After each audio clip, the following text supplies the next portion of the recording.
sportschatplace.com and pickdogs.com. It's Friday, May 29th, 2020, and this is our live show.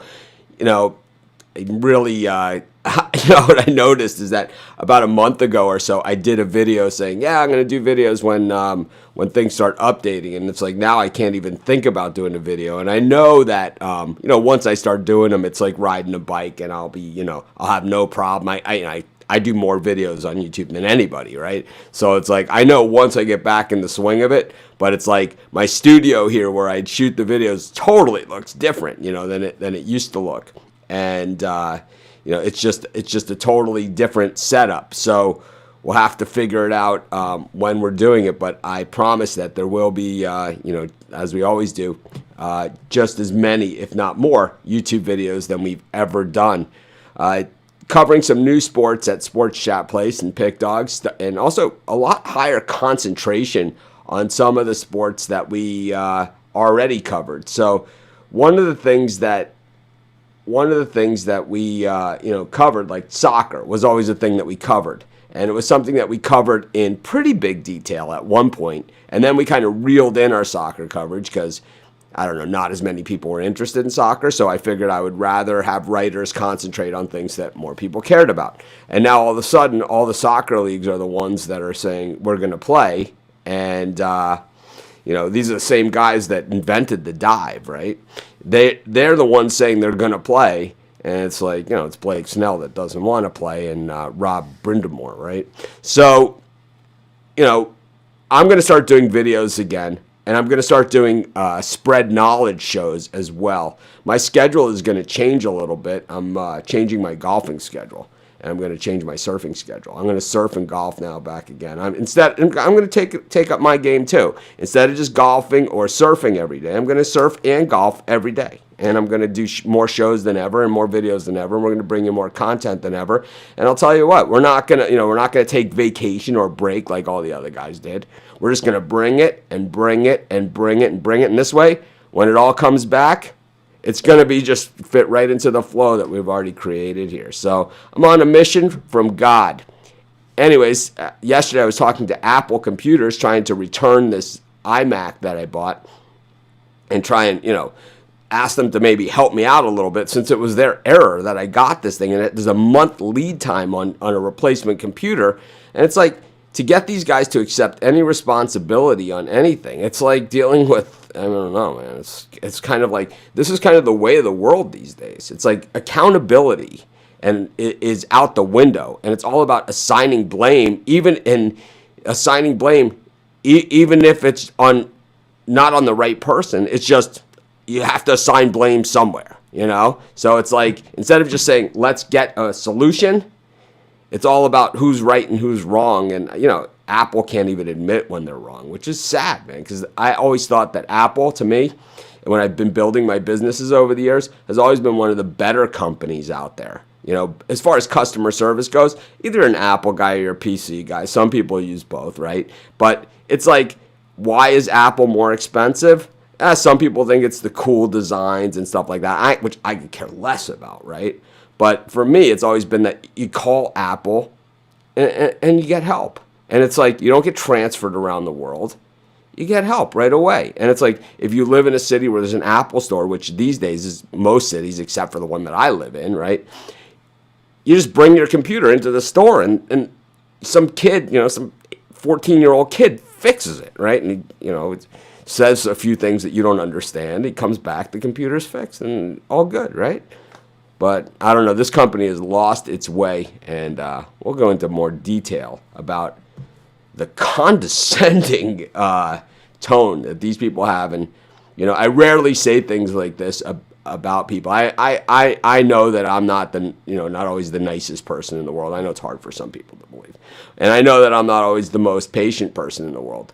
But I'll tell you one thing. I rarely say something to somebody on the phone, and I didn't say it to the Apple people, but, if they call me back or ask me why, there's a reason why you're on that end of the phone and I'm surfing and playing golf every day and living in Maui. There's a reason, and it's called your attitude stinks. Speaking about stink attitudes, let's bring in Steve Monahan. Let's see what's going on today with Steve. not much going on in the world of sports. Steve, your attitude stinks.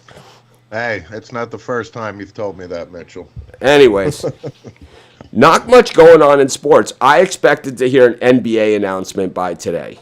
I expected that we were going to be, say a lot of things in line with hockey. I thought that hockey by now would be saying, okay, here are the days that we're going to start, and here it is. And maybe hockey thinks that it's going to be just a very quick thing because now the teams are practicing, they are ready to go, except for the Tampa Bay Lightning and Rob Brindamore. But, Major League Baseball, Hyman and Hahn, but they said Tuesday. So we're going to give them till Tuesday because we know it's going to be Monday at 11:59, at night Eastern time. Or, maybe they'll use us, Hawaiian, because we're the last one on the calendar, right? So they'll come all the way to, they'll give themselves another 6 hours. It's kind of like a tech project, right? The tech project, is supposed to be ready on Sunday. That means next Wednesday, right? Absolutely. And it's like, what's going on with these guys? It's like, yeah, they're cutting minor leaguers, but is this like a furlough, kind of like, a lot of employees out there, people that, are employed, where it's like, a lot of people, my friends that work at the hotels here in Maui, where it's like they're furloughed, or they were let go, but it's not like they don't have their job back. It's just there's no job right now for them to come to. So it's more beneficial to everybody for them to be let go. They're going when they get their job back, they're going to have their same seniority, they're going to have their same years of service, they're going to have all of those things. But just over this period, it's probably more beneficial for them. And for a minor leaguer who doesn't make Verlander money, right? It might be more beneficial. Steve, what's your take on this? Well, the headline is that they cut I don't know, a few hundred kids or something. But, at the end of spring training, you got multiple levels of minor leaguers. And every spring training, kids are cut, reassigned, et cetera, et cetera. So you tell Snell the world needs Grubhub drivers too.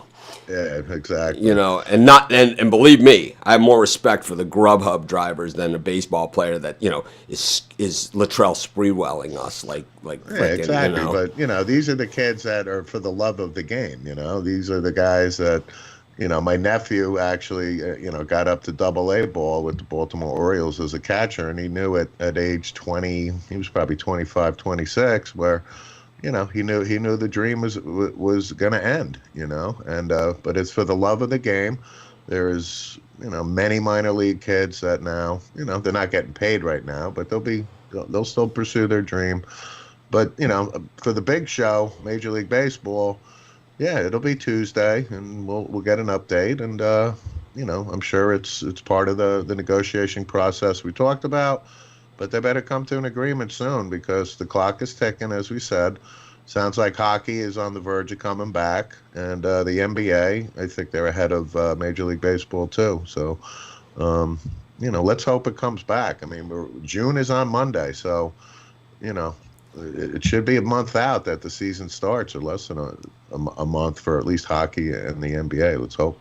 If I were a betting man, which I've been known to be called that before, I would say that neither side in the Major League Baseball negotiation is going to come back to the table on Tuesday and say, yeah, you know what, you guys are right. Okay. It's like that's not going to happen. But, it's just going to be another percent. They'll throw out another split percentage or whatever it is, and then. But again, the clock is ticking to beat a dead horse, but. It is, and I think with these soccer leagues, there's a possibility they just don't even play.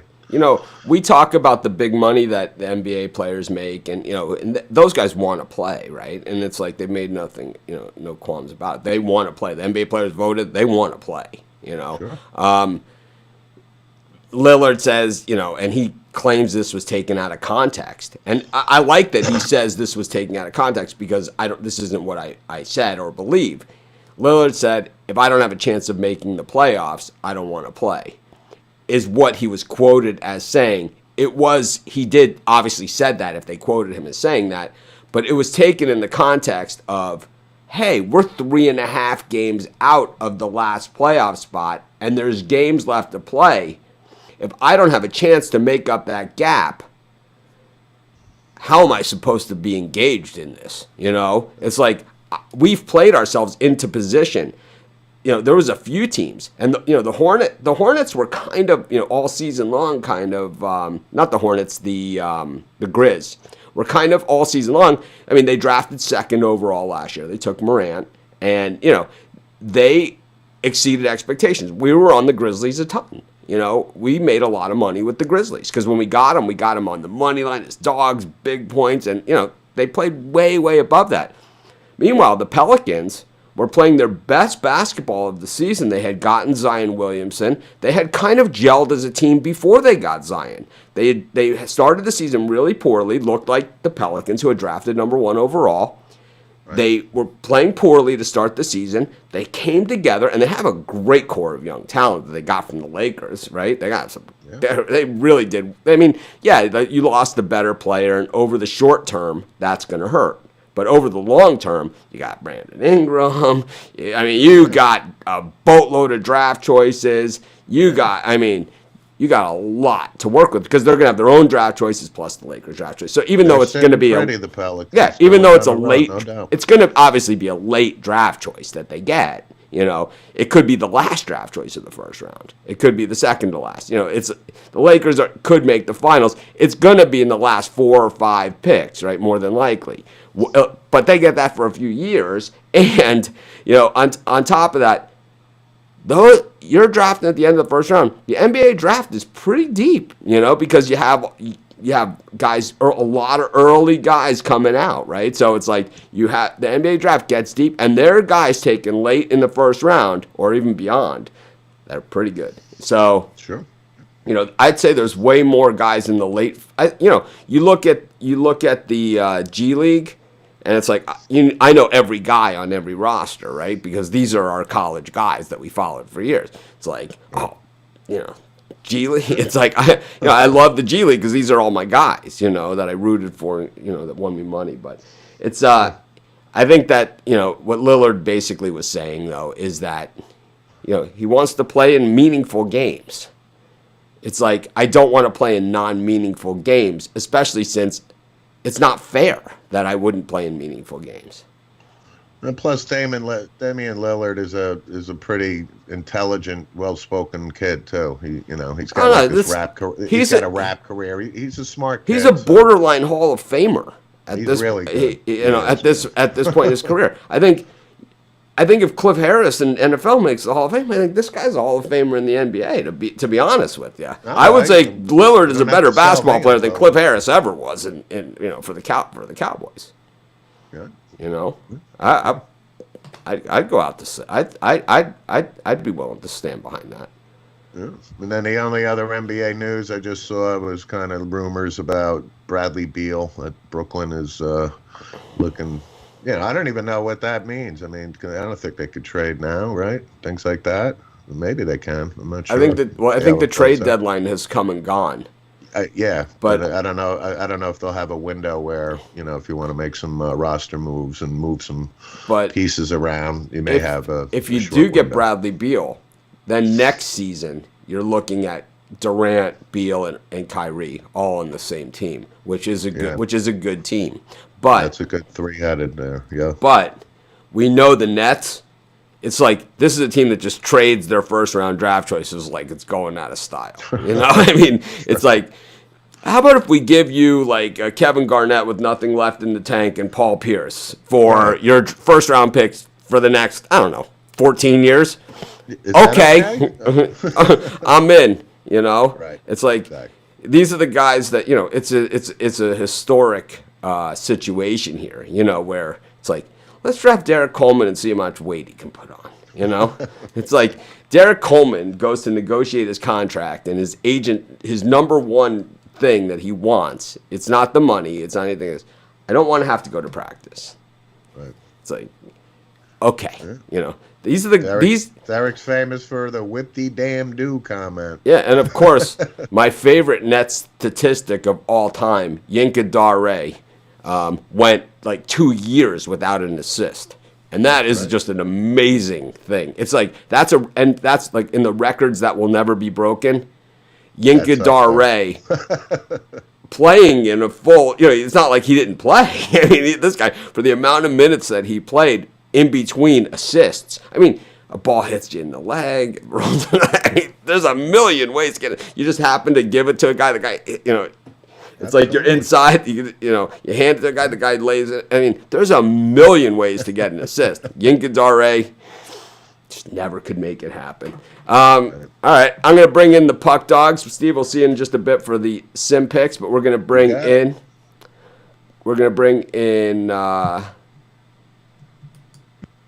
Oh, I'm doubled on there. Oh boy, what happened there? Okay, that's what the webcam looks like. This is what the webcam looks like, and this is what my camera looks like. So there's the difference between the Apple killer webcam and the Sony A6400 with a Sigma lens.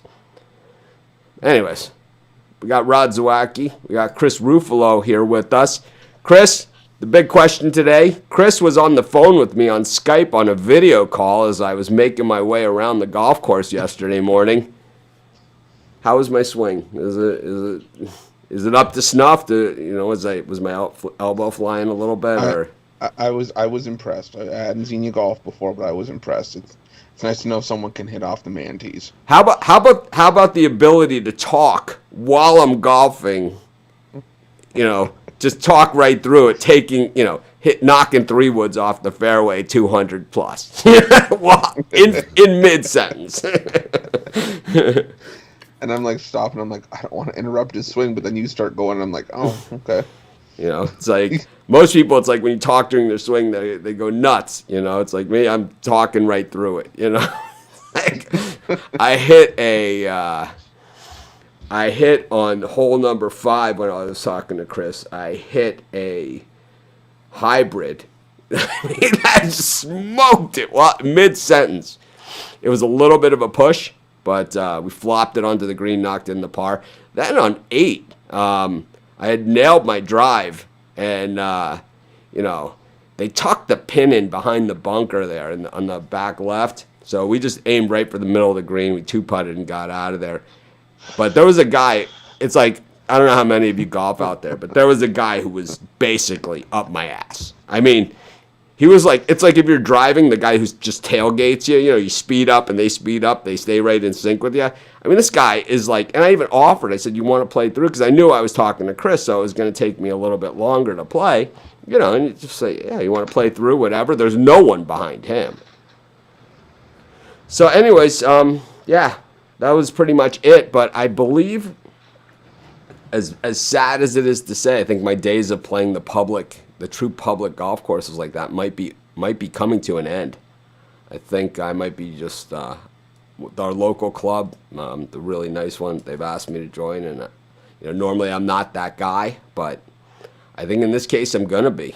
These guys are overwatering where I normally play, so it's a muddy track in the morning. Also, it's like there's some nice things about joining a club. I can leave my clubs there, and I can do a lot more with the show.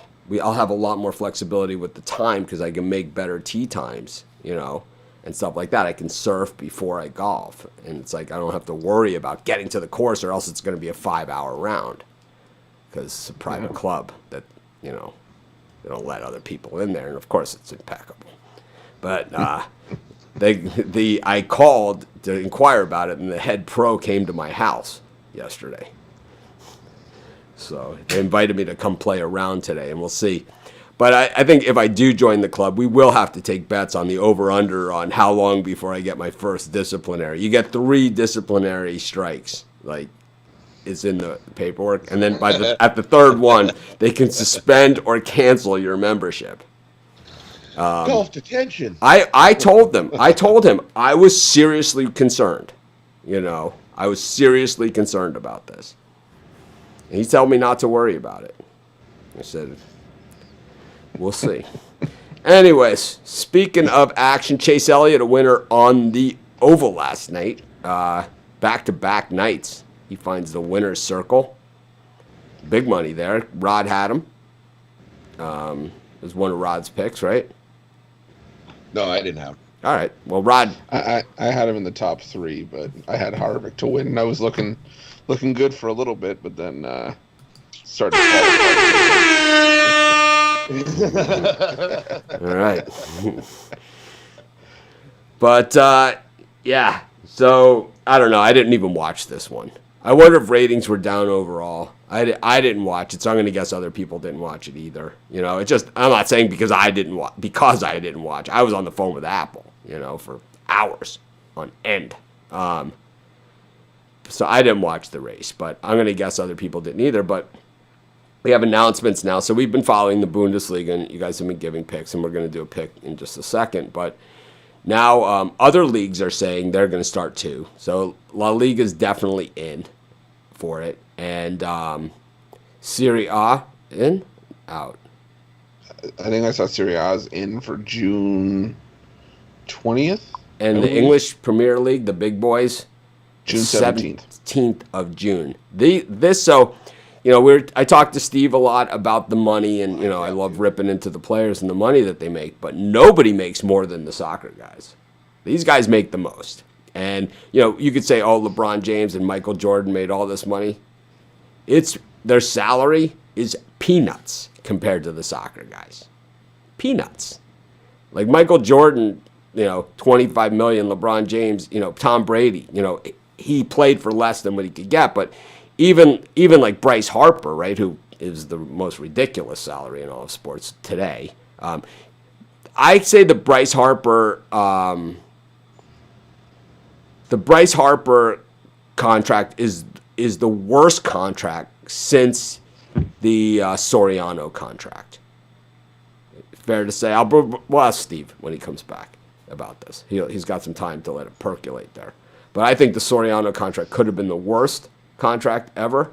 Well, Jacoby Ellsbury's no dream either. I mean, there's some bad contracts out there, but the English soccer guys and guys like Messi and Ronaldo, we're talking, you know, double Bryce Harper money, right? Without endorsements. We're talking like salary 60s, you know, 70s $1 million.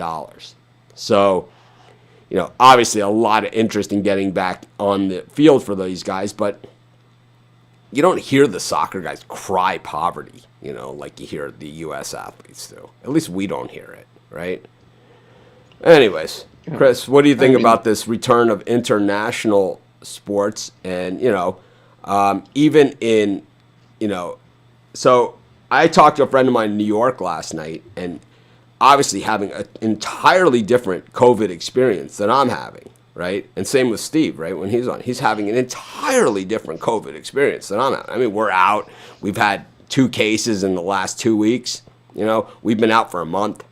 You know, it's like we're opening restaurants. You know, the beaches are open. We're all good to go. You know, picnics. You know, it's like all is fine. You know, 97% recovery rate. You know, all is well. We've had 2 cases in the last 2 weeks. 3 cases in the last 2 weeks. You know, we didn't have any spike. You know, it was the opposite. It went from flat to non-existent basically. But Canada is one of the strictest places around. I mean, they're kind of like. We just can't include Calgary. No. or Quebec. I don't know. Calgary. I don't know who those people think they are. Yeah. Who do you think you are?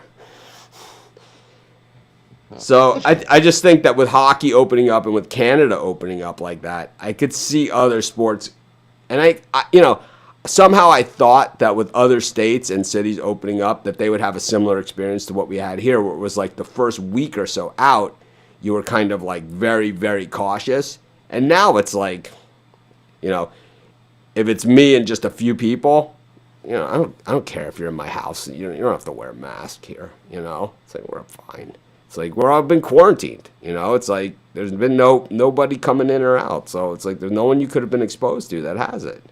It's impossible. Yeah. Anyways, well, I mean, for us here, I'm a half hour outside of Toronto, and all the news as soon as the restrictions were eased, there was a park and everybody was right next to each other. They were all in big groups. The mayor even forgot to put his mask on, so he had to make a public statement, a public apology that he needs to lead by example. And it's gotten to the point where our premier, our mayor of Ontario is going to say, you know what, I may have to lock this down again because nobody's listening. Because then our numbers went right back up the first day that we eased everything. So it's about people started just actually listening and easing into it rather than just rushing to get back outside, rushing to get back into groups. It's just their attitude. I mean, that's kind of why I was a little bit surprised to see that, Serie A was. I know they were starting to ease the restrictions, but for Serie A to be jumping right back into play, I think there's still a few teams that still have positive cases on there, on each squad. So it's going to be interesting to see how everything gets back up and running. Seeing some glare there on Ric Flair. Gonna have to fix that for tomorrow's show. These are all things work in progress. Working on my colored light scheme over here. We got Chris. I know that's what we were talking about on the phone, getting his lights together. We got Steve with colored lights behind him, but I think that he might have the same problem that I'm fearing with Chris, and that is that he has too much other light going on in the room that he's in, so the light that we got him isn't powerful enough. So we either need to get him supplemental lighting on top of that, or we need to just get him a new light. We'll figure it out. But to go back to sort of the pay cuts thing, the thing about the European soccer guys is they're actively taking pay cuts. Like they're offering to take pay cuts. Where you get guys like Lionel Messi and Cristiano Ronaldo saying, "Here, I'll scale back to 70%," or even some guys are taking 30% of their salary to sort of help mitigate the losses that COVID was presenting. But for Cristiano Ronaldo, a 70% pay cut is $18 million a year. Yeah. So it's like more than that. Oh no, it's way no. That he would be making. Oh, yeah. More than that. Even at 70%, he's going to make $30 million a year. Right. He's at $109 million a year. But that's it with endorsements, not in salary. He doesn't make $109. I think he's earning about $500,000 a week. I thought his salary was about 68 million a year minus endorsements. I thought his salary was about 68 in the 65 to 68 range. Right. 65, 68. Right. So 30% of that is 19 million. Yeah. 10% is 6. 10% is 6.8 times 3, 18 plus 2. So it's actually 20.4. Yeah, that's okay because I still have 44 million in endorsements coming in, so I'm still making 66 million for the year. Yeah, I'll take a 70% pay cut. Yeah, a little different than a baseball guy. Oh, I understand all this stuff, but I think that the baseball guys, there has to be a fairness, as to a renegotiation of basically, coming to a place where saying, based upon the revenue, this will be the player's cut to be divided in this manner. And I think we need to get to that point. I think most people agree that for the baseball players to take a set amount and then all of a sudden the TV revenue triples and the owners get to keep all of that extra money, that's not fair. And we all agree that if the owners are paying the players, as if there were fans in the stands and they don't receive any other additional revenue than what they thought they were going to get, then these teams are going to fold. That's what will happen. We haven't had a team fold in a long time. But believe me, there used to be teams that folded. Okay? Teams used to fold. Leagues, now it's leagues fold. The XFL has folded. But back in the day, there was hockey teams that folded. There was a team called the Seals. Didn't they fold? Yeah. And what about the Breakers? They folded. Yeah. Teams folded. It's like, I could see, if the baseball players had their way all the way here, these teams will fold. And it won't be the Yankees won't fold. It'll be the Brewers. It'll be the Twins. And it will be, the small market teams, the Pirates, Cincinnati Reds, the Royals. These will be the teams. You know, the Cardinals aren't going What about to. Seattle? Seattle. Yeah, Seattle. These will be the teams that fold. It'll be, back to the days, The Miami Floridians, folded. We had the Florida Breakers, but they never even made it there. A lot of people, they don't even know these stories. They have no idea what I'm talking about, and that's okay. Because they never have seen when Bob McAdoo played for the Buffalo Braves. See, back in the day, the ABA, teams didn't, the league didn't fold. Teams within the league folded, and they moved all the time. So, like, the Buffalo Braves became the Miami Floridians. But they had to trade Bob McAdoo in the process to stay afloat because they couldn't afford him. So it was, things of that nature. Anyway, speaking of Bundesliga, what do we got? Well, today's game, you got Bayer Leverkusen and Freiburg. I'm gonna hop back on Freiburg, buddy, Freiburg, come on! I'm hopping back on Leverkusen here. I'm done with Freiburg. They couldn't get the result against Frankfurt. Bayer's one of the hottest teams in the league. So anyone ever call him Freeburg? And then like someone got it confused that they were screaming Freebird? It's like that's what happened. That's what happened with me. Freebird. I don't think Freiburg's hanging here, so I'm going to take Bayer and love Skinner. Bayer Leverkusen. I think Bayer Leverkusen and under 3.5 goals at plus 175, and the last 4 meetings combined have seen 4 total goals, so I'll take Bayer also to win and under 2.5 at plus 420. There may be 20 bands out there that I could say, all right, play me, 25 songs of this band, and I could sit through the whole thing. And Skinner is one of them.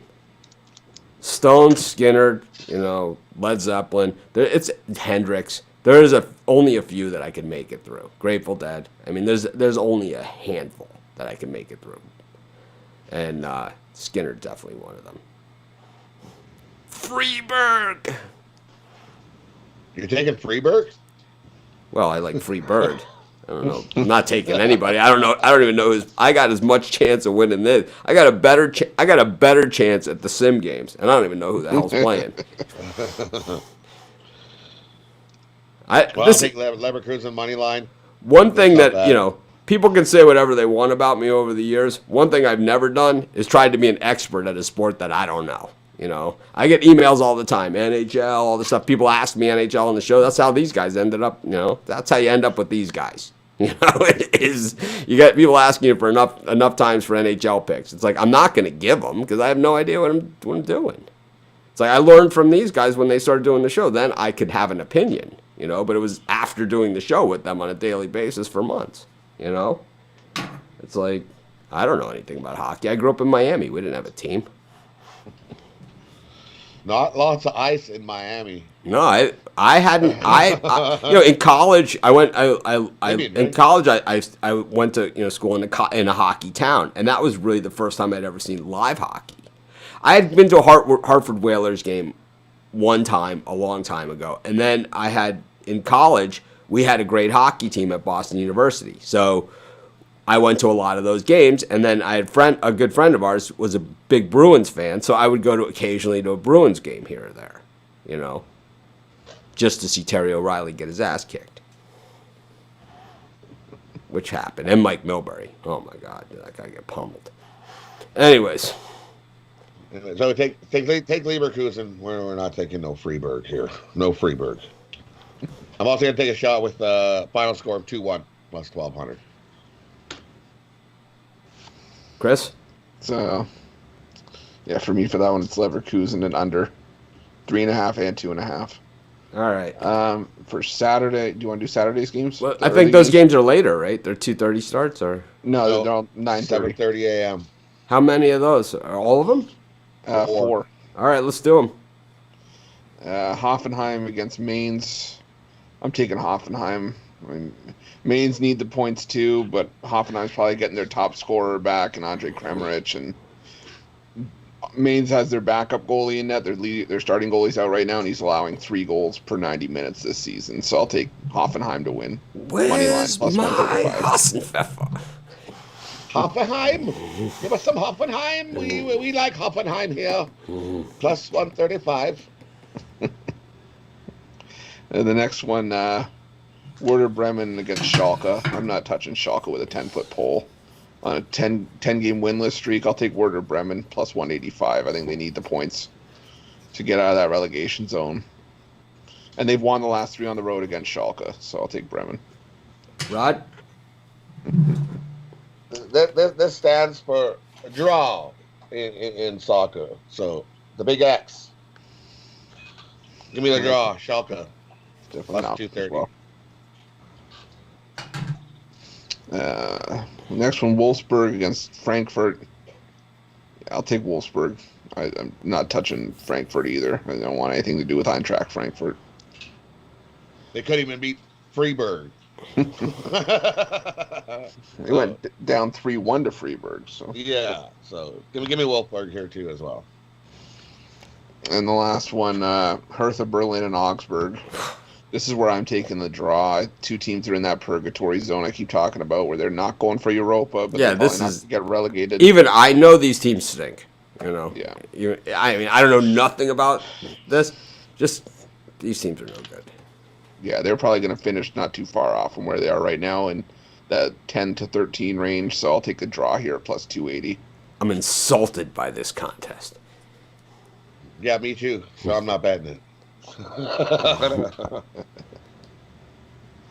For me, I'm insulted by the product. I'll do a birdcage here. I got Wolfsburg, Werder Bremen, and Leverkusen all to win money line at plus 819. All right. And I'll take Schalke, draw, Hoffenheim, and Wolfsburg. I don't know the odds offhand. All right. We'll bring But back. they should be pretty good at plus 230, plus 135, and a minus 110. So We'll bring back Yeah, at least. Steve Monahan here. Steve, Soriano contract I was talking about with the guys. How bad was that one? That's right up at the top of Mount Everest. He got I'll the give you same ano- money. I'll give you another one. He got the Chris same. Davis of the He got the Baltimore same deal Orioles. as A-Rod. Soriano, did, Right. Right. He got the same deal as A-Rod. Same deal. I would say Chris Davis of the Baltimore Orioles contract is such an albatross in them. Oh, absolutely. Hideous. I Hideous. still remember the Bobby Bonilla contract where he's getting paid. No, he's still million a getting year. paid. Uh, He gets but- paid once a year. I will tell you, I think it's over, the Bonilla payment. It's either over this year or next year. Yeah, But it's about a year. I think actually 2 more years. But here's the thing about Bonilla.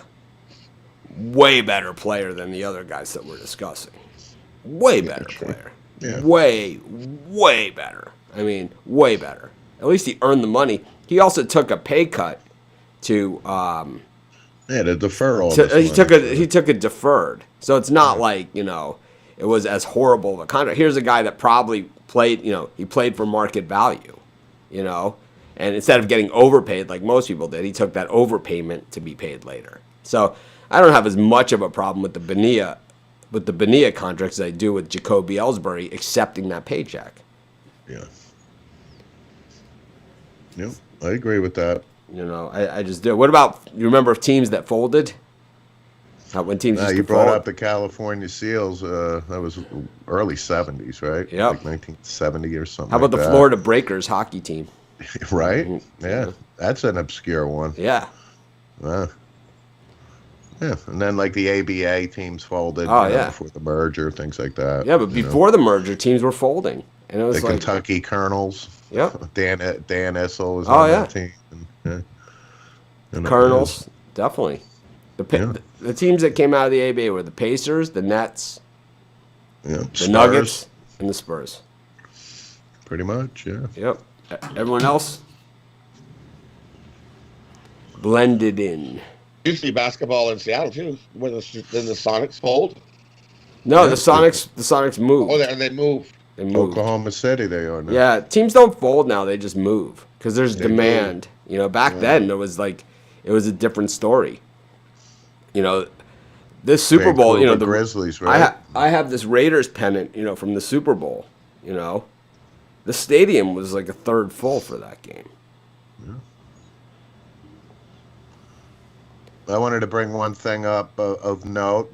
Mitch and I, I think our audience knows we both went to Boston University, but yesterday, the Boston Marathon, first time canceled in 124 years. And, I saw that news, for Mitch and I, for 4 years, that was one great day in early April. In Boston, a lot of businesses, schools, things like that, they close on Marathon Day. It's Patriots Day, and they close. It's the first Monday in April or third Monday in April. They close Boston. Most businesses. The Red Sox typically play either at 10 a.m. or 11 o'clock. Yeah, like 10 a.m., right? And they run right through Kenmore Square, the lead runners are gone, by the time the game would be getting out, but the bulk of the runners are coming right through Kenmore Square right when the game's coming out. So it's like you have all these, fans there, and that's why it's always this giant crowd in Kenmore Square. And it's just a great day, and it's a big party, I don't know if they, obviously they probably reeled the rules in a little bit. I think there's also like a crew race in Boston called Head of the Charles, and I believe that we personally took part in some of the law changes revolving around that event. It's like they say you can bring a cooler. We show up with, we show up. We brought the beer truck. We showed up with enough beer to fill Fenway Park and the Boston Garden. It's like enough to service them for a couple of games. Made a lot of friends that day and a couple enemies too. I think a Mets hat got burned, if I remember correctly. There's a burning of a Mets hat by a Red Sox people. It was just it's very possible. They played the World Series 1986 when we were going there, so that makes perfect sense. I think that's where the term shit show was developed. It was an outright shit show. It's like, I remember somebody saying, a couple of years later, they're like, yeah, we're at Head of the Charles. We run into Mitch, and he's got 45 kegs of beer sitting on the side of the thing. It's like, it could have happened. Anyways, let's get to some simulated football action. Who won yesterday, Chris? See, yesterday, the Vikings beat the Redskins by 10. I don't remember the line on that. 11, I believe. Or it was either 9 or 11. It was right in there. I thought it was 9.5. All right, I got Vikings in that one. The Vikings, yeah. The 49ers appropriately beat the Titans 49-20. Lost that one. 2-0. Saints beat the Bucks 42-23. Got that one. And the Seahawks covered against the Rams 33-22. I'm getting better at these sim picks. I'm 3-1. I went 4-0. Yeah, I went through a lot of 3-1, 2-2s. But I'll tell you, I've been the last week or so, I've been 3-1, 3-1, 3-1 almost every day. So it's a good time for me to eat my words. Let's see how brutal I can be in my simulated picks played by computers today. The 12 Eastern Raiders minus 6.5 at the Bengals. I'll go with the Raiders. Oof, this is a bad game. I'll take the Raiders. I'm going to go with the Bengals at home. I'm going to take the Bengals. They're playing in the rain.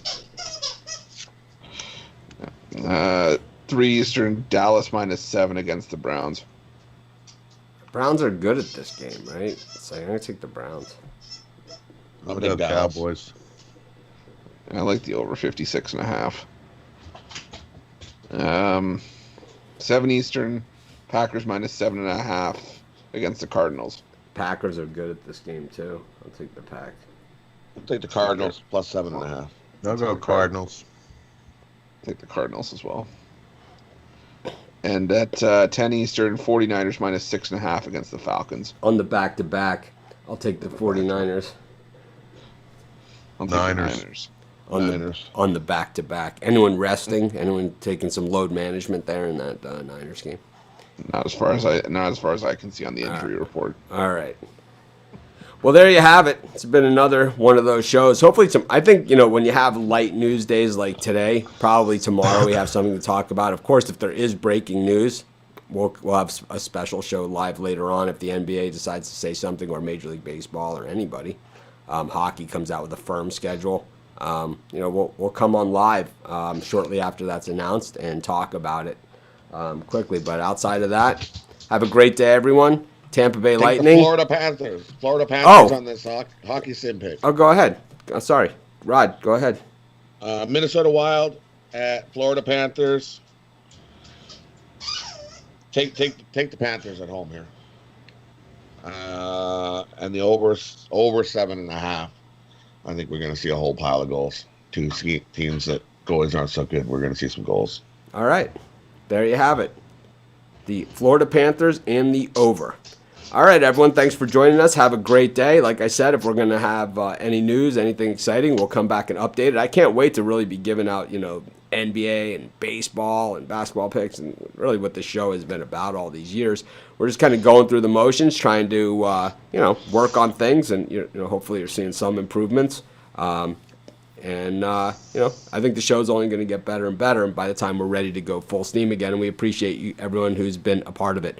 But anyways, have a great day, everyone. Tampa Bay Lightning, suck it, baby. Have a great day.